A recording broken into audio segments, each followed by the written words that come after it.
Howdy, boys and girls. So I've put out one or two food videos before, just my salmon at the end of the year last year when I finally had everything frozen and packaged. And then my buddy Bill cutting up my moose leg for me.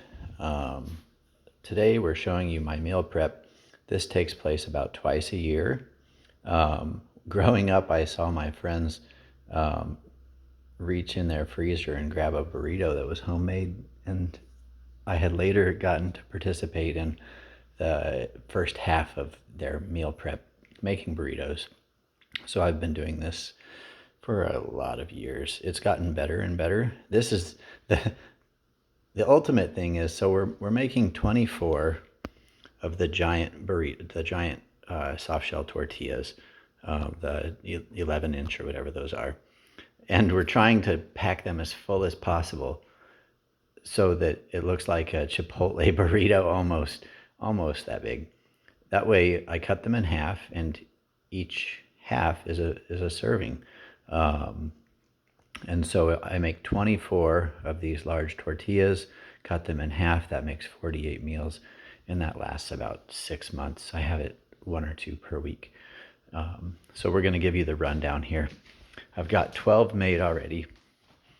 I start out and I take my aluminum sheets. I make 24 aluminum sheets. I set them in stacks of 6.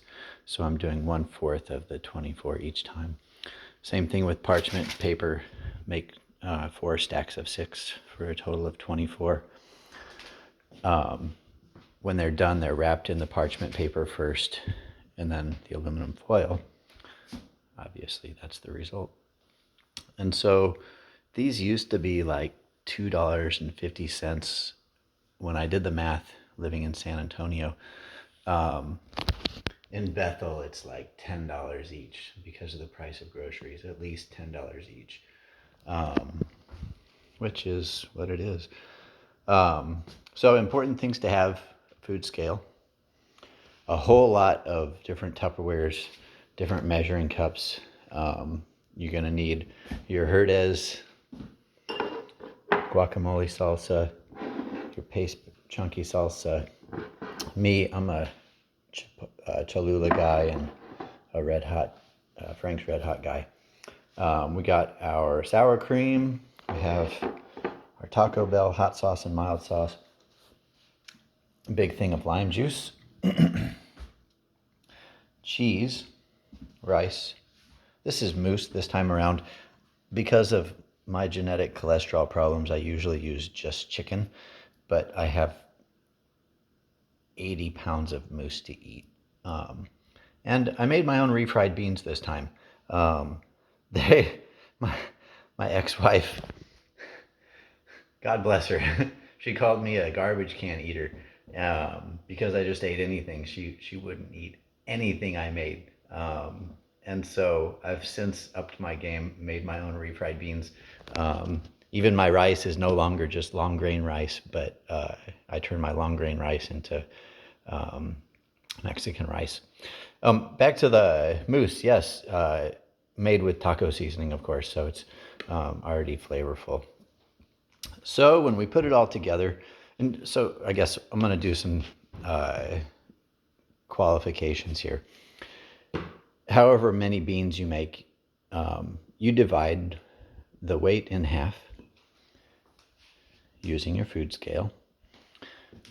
We'll do the moose instead. So moose, I had 4 pounds 8 ounces. That means there was 72 ounces total. Half of that is 36 ounces for 12 burritos.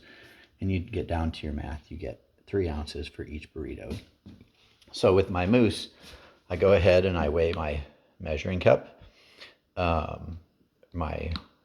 I didn't know if it was going to be a half cup, a third cup, a fourth cup. And so I find that this measuring cup gets me the 3 ounces perfectly when it's just a little heaping. So each of these measures has been weighed out and calculated, except the rice is like 1.5 of these. I just made tons of rice. But the cheese had to be really specific. There was 41 ounces to start, that means I get 1.7 ounces of cheese for each burrito. It turns out looking like this. I've already put lime juice on these. Get your Cholula, give her a little go. We'll say this one's getting pace. They're only going to get either pace or the Herdez guacamole sauce, but this one's going to get pace. Bring on your taco sauce. And then, because it requires 2 hands, I won't put the sour cream on. Also, maybe a couple jalapeno slices. So, that's halfway done. It's the last day that any of this can sit in the fridge. All of it's expired its shelf life. It might have 2 hours of shelf life left. Us young guys with strong guts, we can eat anything still. I hope you enjoyed. I don't do many food preps, but I'm especially proud of this one.